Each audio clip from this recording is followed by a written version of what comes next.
అందరికి కూడా పూజారులకు అందరికీ నా నమస్కారాలు. ఈరోజు మనందరం ఒకసారి ఆలోచిస్తే ఒక పవిత్రమైన దేవాలయం వెంకటేశ్వర స్వామి దేవాలయాన్ని మనం ఇక్కడ నిర్మాణం చేసుకోవాలని ఒక సంకల్పాన్ని చేశాం. కలియుగ దైవం అమరావతి, దేవతల రాజధాని అమరావతి అయితే మన రాజధాని అమరావతి. అంటే ఈ రెండు కూడా ఏ విధంగా సింక్రనైజ్ అయ్యాయని ఆలోచిస్తే, ఇంకొక పక్కన మన రాష్ట్రంలో కలియుగ దేవుడు వెంకటేశ్వర స్వామి ఇక్కడ ఈ యుగంలో అవతరించారు. ఇది ఒక ఆలోచన. ఈరోజు మీరు చూస్తే 2019లో ఆలయాన్ని నిర్మించాలని ఒక సంకల్పం చేసి పేరు పెట్టినప్పుడే వెంకటేశ్వర స్వామి కూడా నాకు ఆ సంకల్పాన్ని ఇచ్చాడు, అమరావతి పేరు పెట్టాలని. అందుకే పేరు పెట్టాం. అదే సమయంలో నేను ఒకటే ఆలోచించాను, ఈ సందర్భంగా ఒక్కసారి ఈ ప్రాంత రైతుల్ని పూర్తిగా మనస్ఫూర్తిగా మరొక్కసారి ఈ సన్నిధిలో వారందరికీ ధన్యవాదాలు, కృతజ్ఞతలు, అభినందనలు తెలియజేస్తున్నాను. ఎప్పుడైనా ఒక పవిత్రమైన కార్యక్రమాన్ని సంకల్పిస్తే ఆ పవిత్రమైన సంకల్పానికి కూడా ప్రజలు సహకరించాలి. ఇక్కడుండే రైతాంగం సహకరించి 29,000 మంది రైతులు 33,000 ఎకరాల భూమి స్వచ్ఛందంగా, మీరిప్పుడు డబ్బులు లేవు కాబట్టి ఒక కొత్త విధానం ల్యాండ్ పోలింగ్లో మేమిస్తామని చెప్పిన రైతాంగాన్ని మరొక్కసారి అభినందిస్తున్నా, ధన్యవాదాలు తెలియజేస్తున్నా. దానిపైనే ఆ సంకల్పం కూడా మీ అందరిలో వెంకటేశ్వర స్వామి కల్పించాడని నేను మనస్ఫూర్తిగా నమ్ముతున్నాను. 25 ఎకరాల భూమి, పవిత్రమైన ప్రదేశం, కృష్ణా నది ఒడ్డున వెంకటేశ్వర స్వామి దేవాలయం. ఇది ఒకసారి గుర్తు చేసుకుంటే అదే మనకు ఒక శక్తినిస్తుంది. అందుకే ఈ అమరావతిని కూడా ఒక్కసారి నేను గుర్తు చేస్తున్నాను. ఇది ఏమాత్రం మీకు ఎవ్వరు కూడా అనుమానం అవసరం లేదు. దేవతల రాజధాని అమరావతి ఏ విధంగా ఉంటుందో ఆ నమూనాగా మన అమరావతి ఉండాలని వెంకటేశ్వర స్వామి వారిని కోరుతున్నా. నాకు ఒక నమ్మకం ఉంది. 2003 నేను ఆ రోజు మీరు చూస్తే ప్రాణదానం సిమ్స్లో ప్రారంభించాను. ఎన్టీ రామారావు గారు ప్రారంభించిన కార్యక్రమం అన్నదానం 83లో ప్రారంభిస్తే, నేను 2003లో ప్రాణదానాన్ని ప్రారంభించి బ్రహ్మోత్సవాల సందర్భంగా దేవునికి ప్రభుత్వ లాంఛనాలు సమర్పించే సందర్భంలో 23 క్లేమోర్ మైన్స్ నా మీద బ్లాస్ట్ చేస్తే సాక్షాత్ వెంకటేశ్వర స్వామి నాకు ప్రాణభిక్ష పెట్టాడు తప్ప ఇంకోటి కాదని చెప్పి విజ్ఞప్తి చేస్తున్నా. అది వెంకటేశ్వర స్వామి మహిమ. నేను చిన్నప్పుడు కూడా మా కుటుంబం కానీ చిన్నప్పటి నుంచి మా ఇంటి దైవం వెంకటేశ్వర స్వామి. మా ఇంటి నుంచి చూస్తే మంగాపురం నుంచి ఆ సైడ్ చూస్తే వెంకటేశ్వర స్వామి నామాలు కనపడొస్తాయి.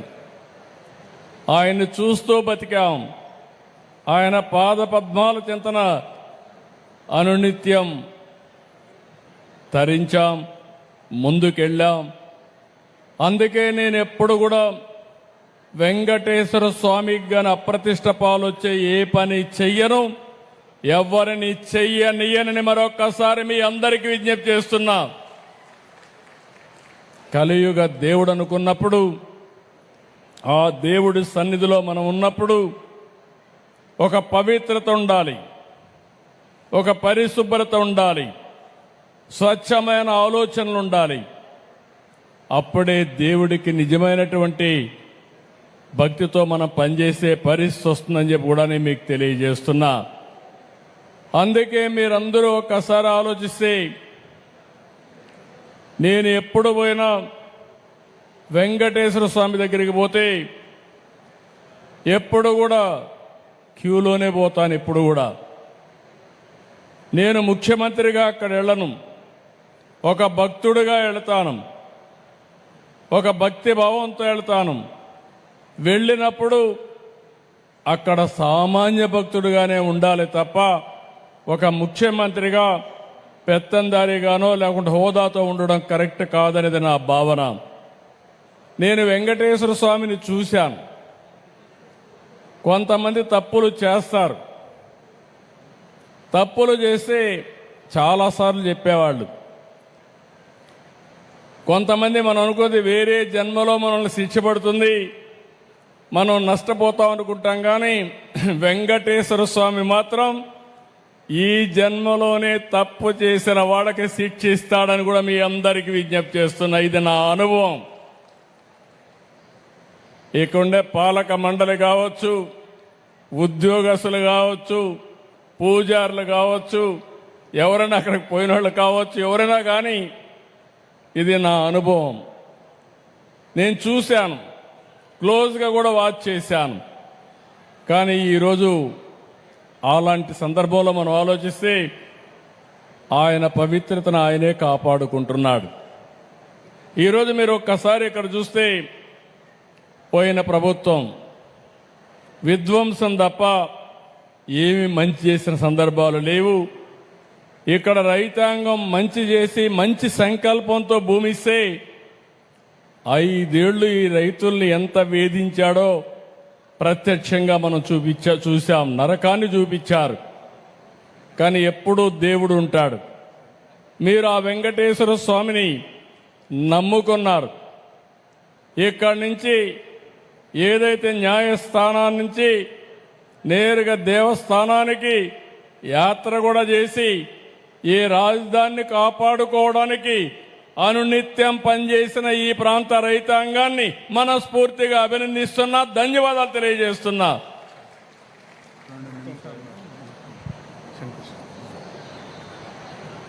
అదే మాదిరిగా ఈరోజు ఈ పవిత్రమైన దేవాలయాన్ని 260 కోట్ల రూపాయలతో దీన్ని పూర్తి చేస్తాం.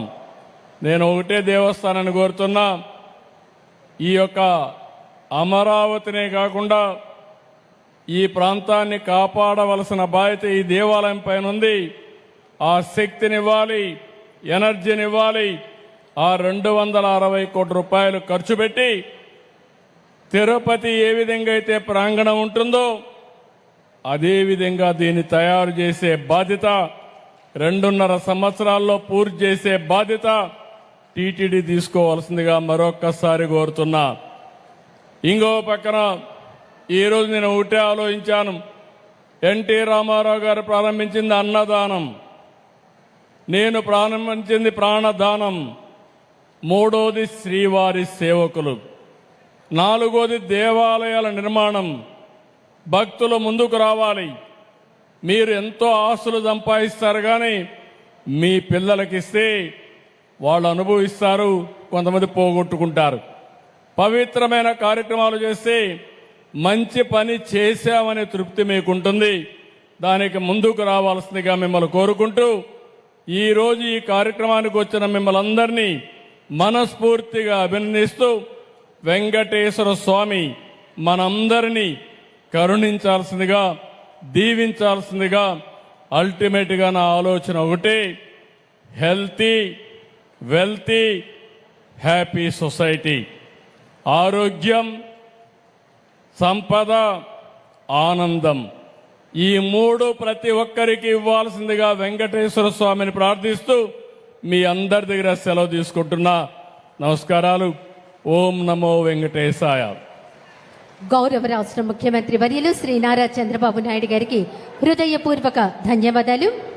ఇప్పుడు మన రాష్ట్ర ముఖ్యమంత్రి వర్యులు నారా చంద్రబాబు నాయుడు గారు వారి కార్యక్రమాలతో దేవతల రాజధాని అయిన ఈ అమరావతిలో వెంకటాయపాలెంలో కొలువై ఉన్నటువంటి ఆ దేవదేవుడు శ్రీ వెంకటేశ్వర